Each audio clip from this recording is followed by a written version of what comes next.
What is up, guys? Welcome back to this episode of the Road to Redemption podcast. I'm, as always, your grateful host, Cam Williamson, and today we're going to talk about the Johnny Depp and Amber Heard trial. Johnny Depp started testifying, telling his part of the story yesterday.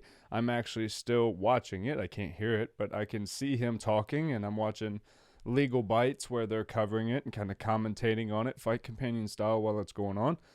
And I want to talk about what I've seen so far. First thing out the gate that I noticed, a lot has been said about the appearance of the two in the courtroom. Johnny Depp, I said it looks like he had put on a little bit of weight. I don't know if it was just first day court appearance or what, or maybe just the way he was wearing his hair. Ever since he's been pulling his hair back, he looks normal. His weight looks normal. He looks fine. Amber Heard, it was astonishing to me that her legal team let her walk into the courtroom dressed in like a faux military dress uniform for like day 2 of the trial.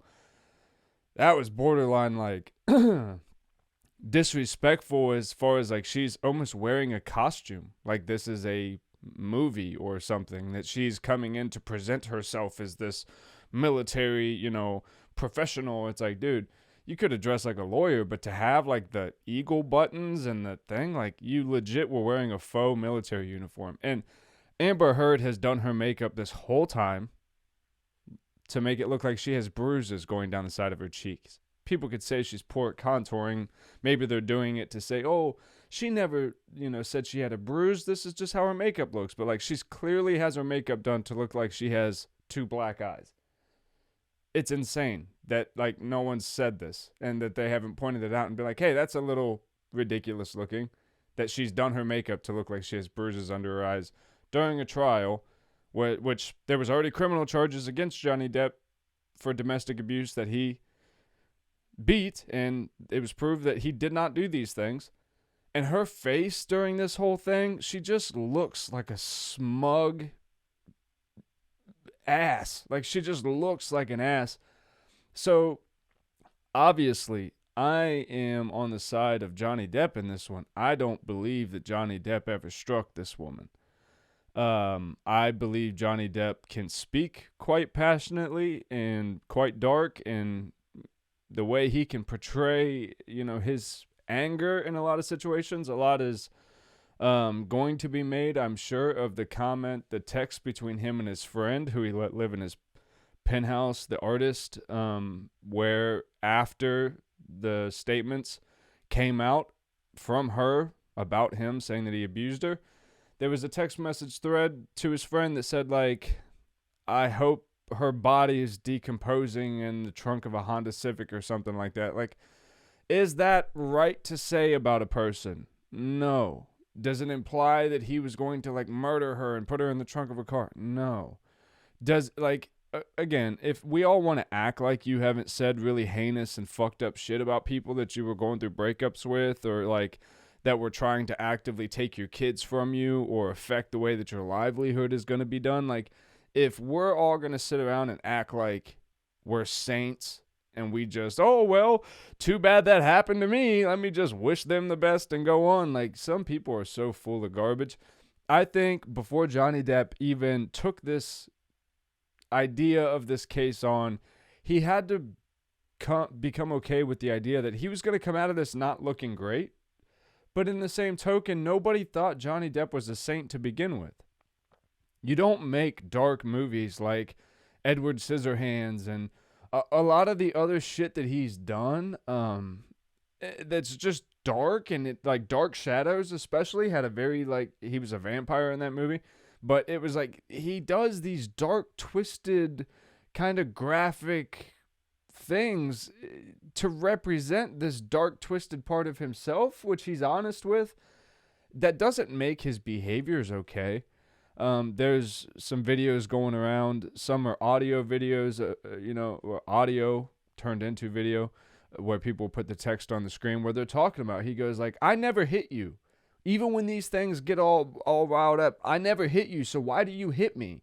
And she's like, but Johnny, do you think anyone's really going to believe this? You think anyone's going to believe you as a man got beaten? Come on, Johnny, like, get over it. And you can hear the berating of him. And you can hear come on, no one's going to believe you, Johnny. What the fuck do you think, you pussy? Like, and she talks to him like But as someone who's been in relationships with people that talk to me this way, it breaks my fucking heart, because if I'm watching Johnny Depp go through this, one of the most successful, well-known celebrities in the world, and I went through it and I thought, oh man, I just must be such a piece of trash that people feel the need that they can talk to me this way or treat me this way.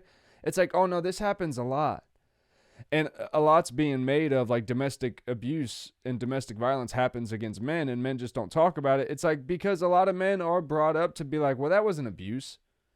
Yes, she slapped me in the face, or she punched me in my chest, or she kept punching me in the stomach or whatever, or she threw shit at me. But like, that's not abuse, because she didn't hurt me, right? Like, yeah, she hit me a bunch, but it didn't hurt.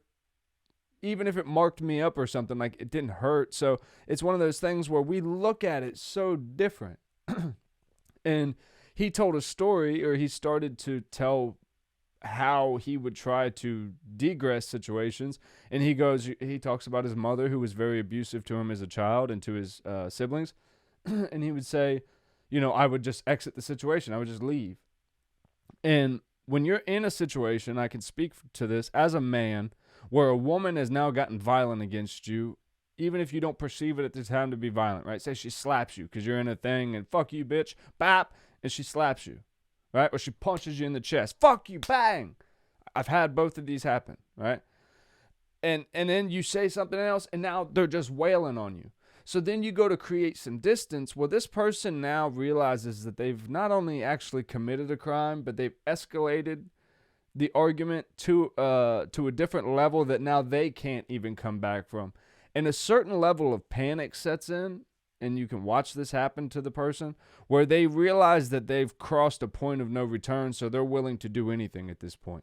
So you trying to retreat, I oftentimes would try to put myself in rooms and lock doors and just get away, get to my car where I could leave if possible. But again, this all comes from ways of seeing outbursts and violence in your come up and how you respond to it then. When I was a kid, when people would get angry and have big flare-ups, I would just grab my skateboard and head for the door. So similar things. I remember a time in my own life where I was in an argument. It was one of the like relationship ending ones. Fuck you too. I don't want to do this shit anymore.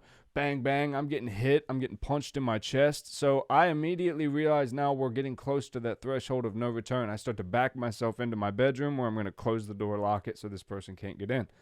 And I'm going to find a way out of this. Well, they break through the door and just keep rocking my shit. So I back up. I have a window in my bedroom that's like that big, and it's up off the ground. So I just start opening the window, and I can't get it open. I guess the apartment complex I lived in at the time, it was those screens that you just can't open. So I kick the fucking screen out, and as I'm doing that, I'm calling 911, because I know that if I don't call the police and get them en route, that it's going to end up en route somehow, and I'm going to be the one that goes to jail for this. So it's like, and I'm not doing anything. I'm just trying to stop this thing from going down. It went from verbal to physical retreat to now I don't know how to stop this because I just have someone coming at me. I can handle them coming at me. That's not an issue, right? I'm not going to die, right? So I don't need to beat their ass. I don't need to do anything like that. So, and my point in saying that is there's no reason for me to justify putting my hands on, especially a woman. I can handle everything that's going on. Do I want to be in this situation? No. But do I want to go to fucking jail? Hell no. That's my main concern, is I'm not going to fucking jail for this argument, right? Whether I believe I'm right, wrong, or indifferent, it doesn't matter. When levels of violence start to get put into arguments, it's over. Hey, it's got to be over.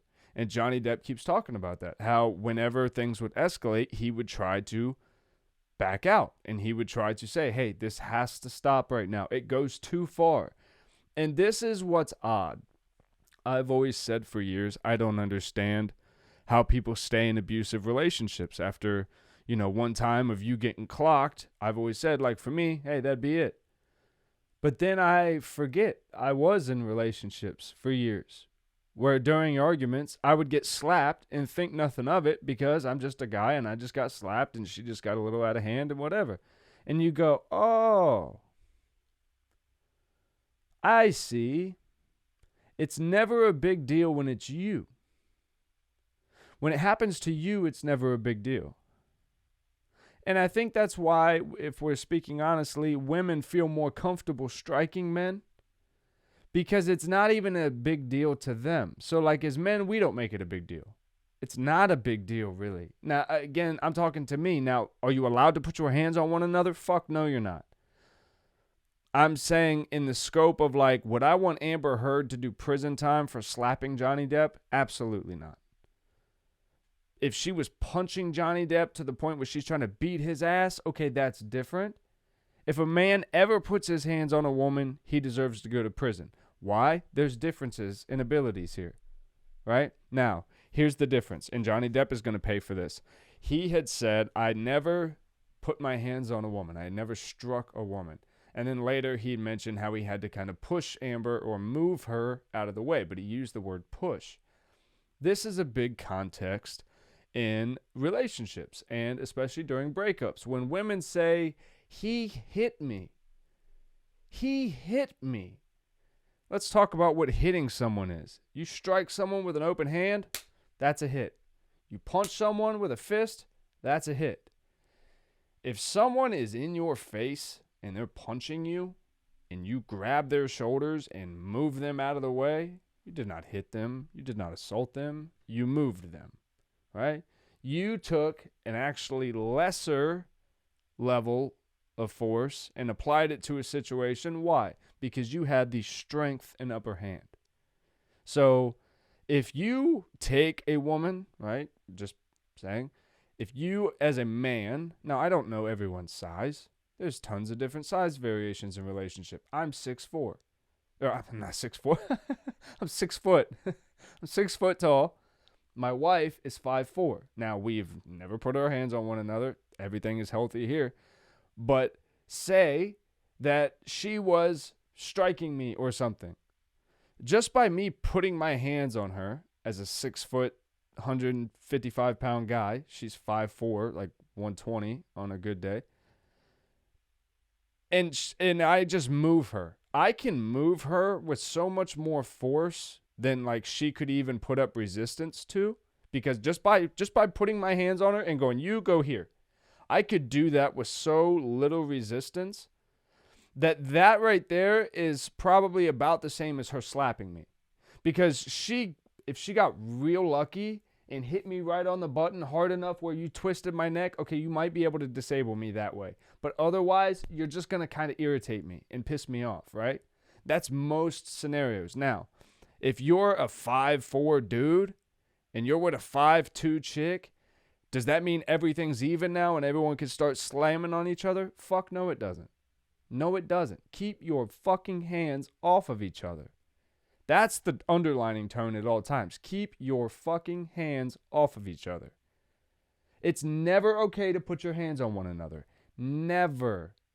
In a physically violent way. You are not allowed to cause harm to them physically. If you are so goddamn angry at that human being that you need to hit them, you don't need to be around them anymore. Right? Now, back to Johnny Depp. Johnny Depp has been on the stand, and the way he talks is interesting.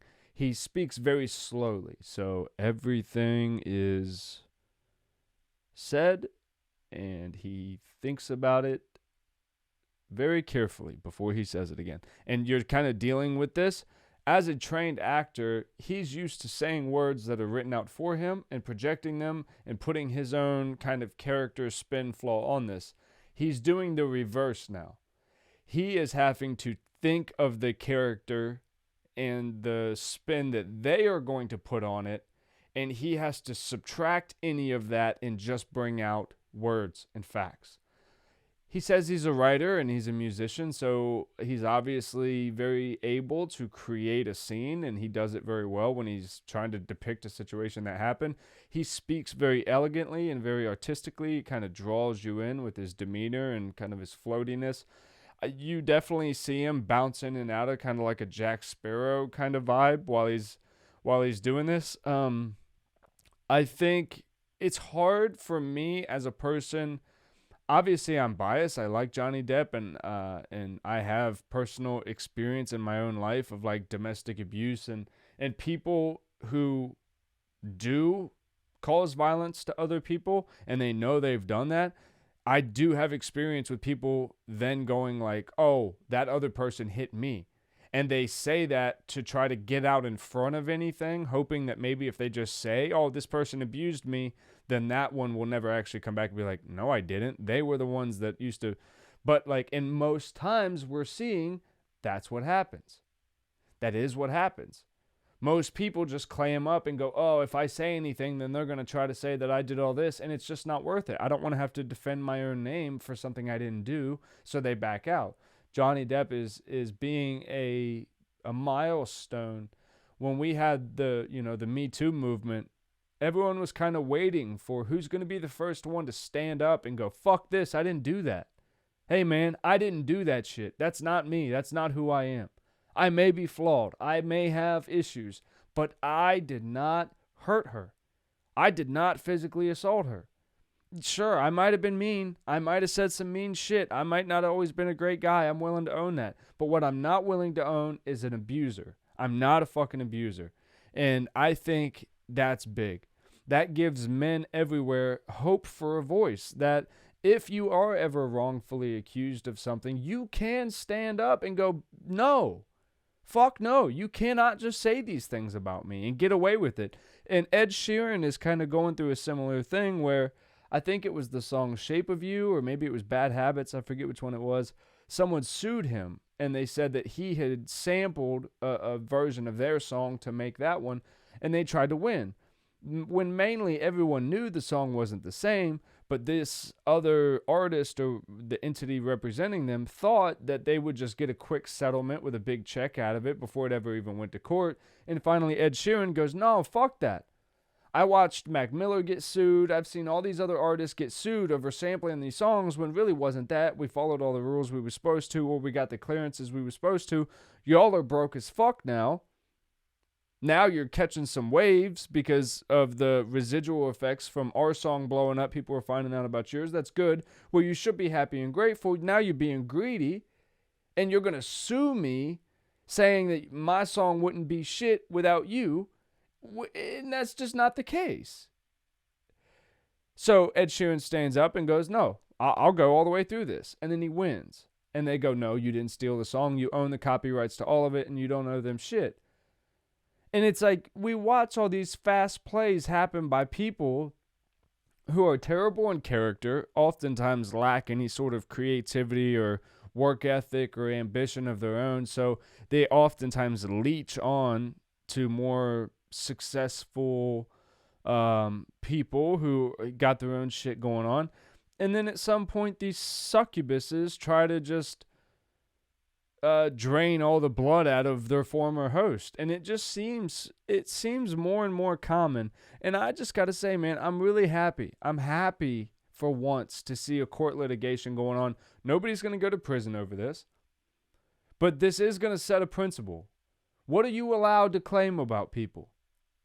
There's videos out there of Johnny punching cabinets and shit like that. And I'm not saying that stuff is okay. But I can tell you I've punched a wall in my life. I've punched doors in my life and shit.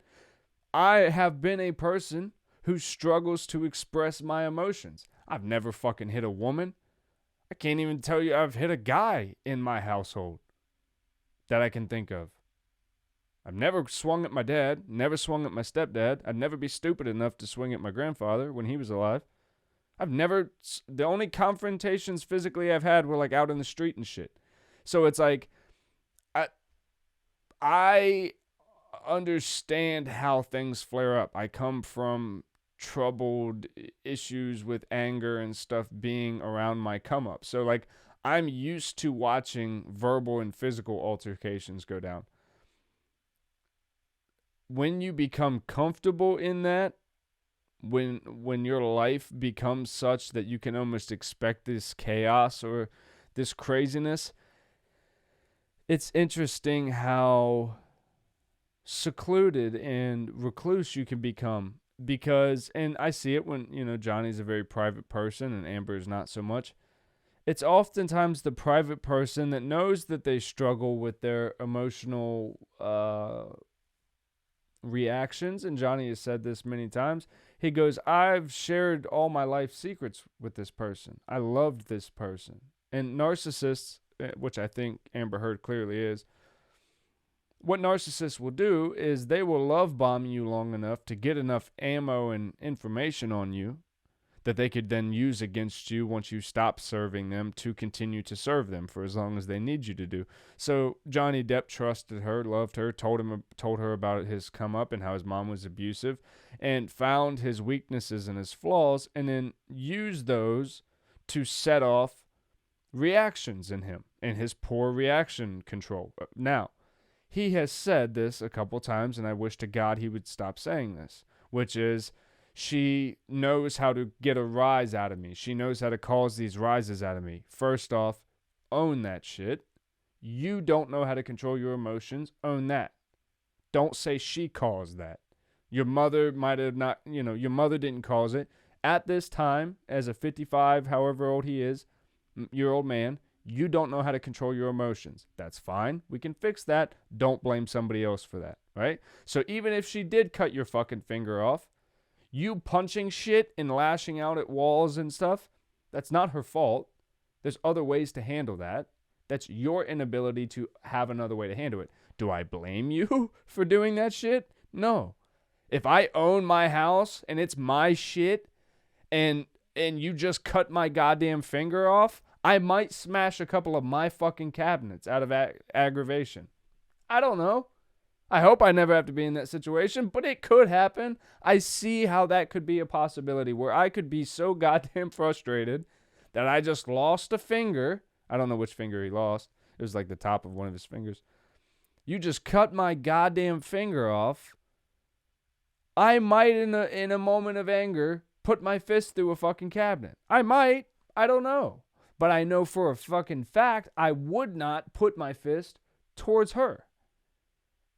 And when you listen to Johnny Depp tell his stories, and again, I wish he would own up for his lack of emotional control.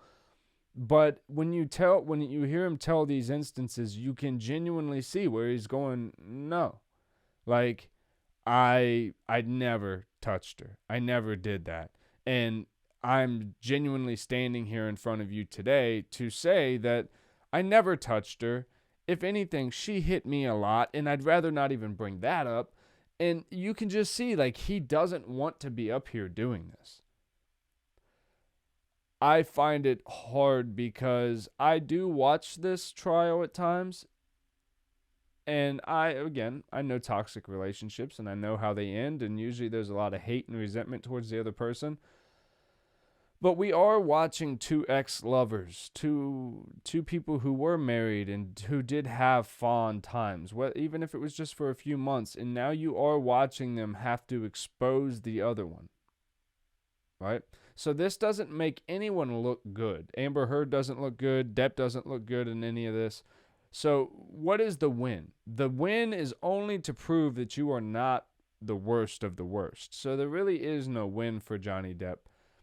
But it is a win for, I think, humanity in a way that it will set a precedent of what it should be tolerated going forward in relationships, because I think people put up with a lot of unnecessary shit that is abusive and that we wouldn't classify ourselves as abusive, but we may see now in this light that some people have dealt with some pretty traumatic shit, and you may still be dealing with stuff like that. And you can now see that there are options for you to deal with those things. And, if you haven't told your story because you thought maybe someone would accuse you of something wrongfully, well, now you see, and again, I'm not saying that most of us have millions of dollars to bind up a legal defense team and fight for us, but there's hope that these, like, just random false allegations can't just come out of the fucking sky and come ruin your life like they did. And Johnny Depp was a big face of that. His career and his name got smeared all throughout Hollywood over this. And it's been really sad.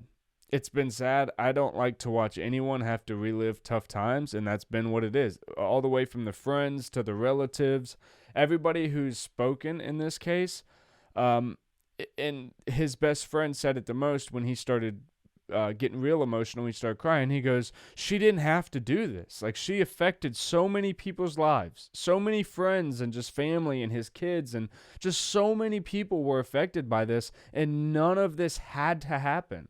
All she had to do was just not make up these terrible fucking lies that everyone knows are lies. And this, like, very otherwise strong, kind of funny, demeanored guy, he's bawling on the stand, which would be a very hard thing to do, to be that vulnerable in front of people you don't know and obviously on TV. To be willing to go like, I'm here out of exhaustion. I'm here because I'm so tired. My soul is tired. I haven't felt happy. I haven't felt sad. Like, I haven't felt anything because this whole thing has just numbed me out. And when he was doing that, I also remember too, like, these toxic relationships don't just affect the two involved.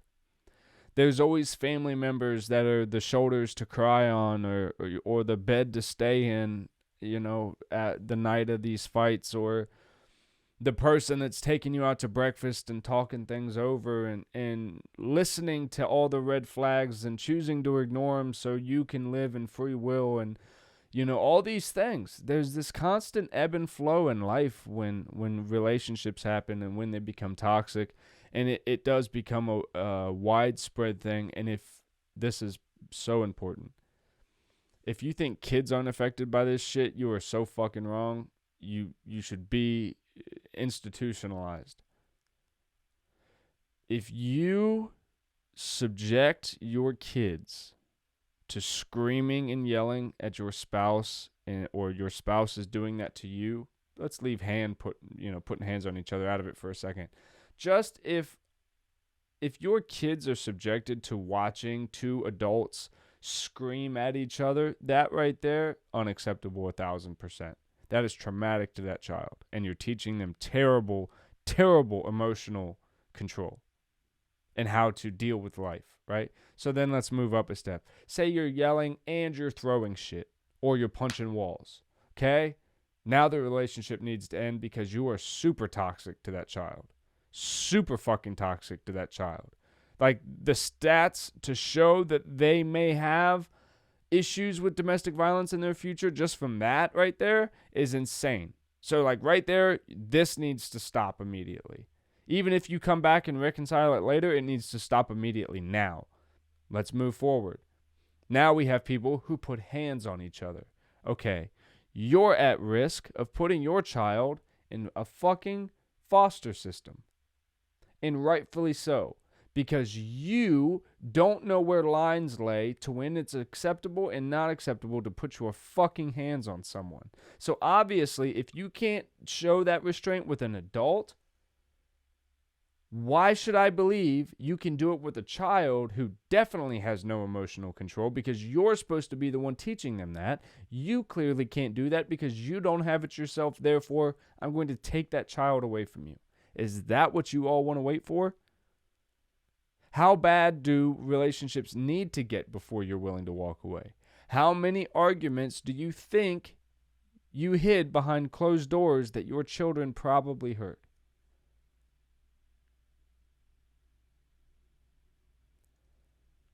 I say this not in judgment, but I say it because I've been in relationships where I have raised my voice and had to look in the eyes of a young child, look at me differently now and go, I didn't know you were capable of that. And I can tell you, when that happens, that should break something in you that you never want to have happen again. To the point where you are willing to have a hard conversation with someone and go, I don't know if I loved you at one point. Maybe I did. Maybe I had some kind of weird attachment to you or whatever. But, like, I know for a long time it's been toxic to the point where a part of me has come up that I'm not, which is where I yell at people like this over situations in my own house. And I don't want that anymore. So I'm going to choose to leave this relationship. You can yell at me.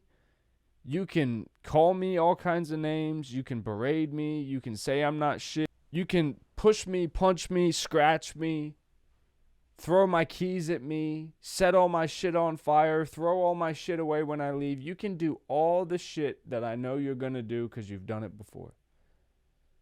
And I'm willing to sacrifice all that because I never want that look to be pointed in my direction again. Because I know that's not me. And for a moment, I let you bring me out of character. Correction, just like a Johnny Depp situation. I allowed myself to be brought out of character. I acted in a way that I don't agree with. So, and to ensure that that never happens again, and to also ensure that we never flirt with any other lines, I'm going to separate right now. And guys, I'll tell you, for some of you, you need to know how freeing that moment is. It's terrifying. Especially when someone is abusive and they are toxic and they are all these things. It's really hard to walk up to that person and even tell them something you want, let alone to tell them something you know that's going to cause the ultimate volcanic eruption reaction, which is, I'm fucking leaving that ass. Look, you don't control me anymore. I'm fucking gonzo. Call me the Muppets, baby, because I'm out of here. Like, yo, that moment after, the immediate moment that you go, I'm done with this shit. And you had already accepted the moment prior you were going to catch all the shit. So you're ready to stand in it. And what I found is, the moment that you go, yo, I'm fucking done with this shit, and you stand there like that, the reaction's much different because they sense a difference. They sense the ability and the willingness of you to be able to stand there and go, give me your best, because it'll be the last motherfucking time. It'll be the last motherfucking time I ever give you a chance to be this close to me. So go ahead. Go ahead, because when you're done, I'm getting the fuck out of here. It's such a freeing moment. I've never been kidnapped before, but I could imagine that's the moment of being freed from your capture. You're running to your freedom and you're going, I don't give a fuck what happens to me right now because it's better than that. Even if they caught me and they shot me on the way out in the parking lot, I died free, bitch. Right? I told you one last time, you don't own me anymore, so even if you fucking stab me right now and kill me where I stand, I'm free. I went out on my terms, you know? And that's a lot of things that, you know, people lose in these toxic, manipulative relationships. They lose the ability to stand in yourself. And because you get berated and because you get belittled and because you get demeaned so often, it's a fucking cancer that lives in your brain, and it can destroy you for years after the relationship is over, where you just think you're not shit. You think you don't deserve to stand up for yourself and speak for yourself in life, and I can just tell you it's not true. And that's why I'm so proud of this, Johnny Depp situation going on right now, because it is a big thing to be able to stand up and tell the real story of what happened. Now, we haven't gotten through it all yet, but the real story is going to come out. And I think that's important, because I think the more we can tell these stories publicly, we can stop them privately from happening, of people putting their hands on each other and also just spreading false lies about people after relationships break up. So with that, guys, I hope you will do me a favor. On the 25th of this month, I'm releasing 2 new designs. I'm going to put them right here. You can check them out. Boom. Please, on the 25th, go over, grab yourself something. They're awesome. We love them, right? Go grab yourself something from the new line. Support the Road to Redemption podcast. Support your boy. Head over to the Road to Redemption podcast.com for all past episodes, all other merch designs that are up there. We love those still. I'm rocking the team shirt right now. This is just our official team, studio team shirt. Love that. Make sure you smash the thumbs up button. Hit the subscribe. Make sure you see everything that we put up. If you want to see it as soon as I put it up, hit the bell. You know where that's at. And I love you guys so much. We'll see you later.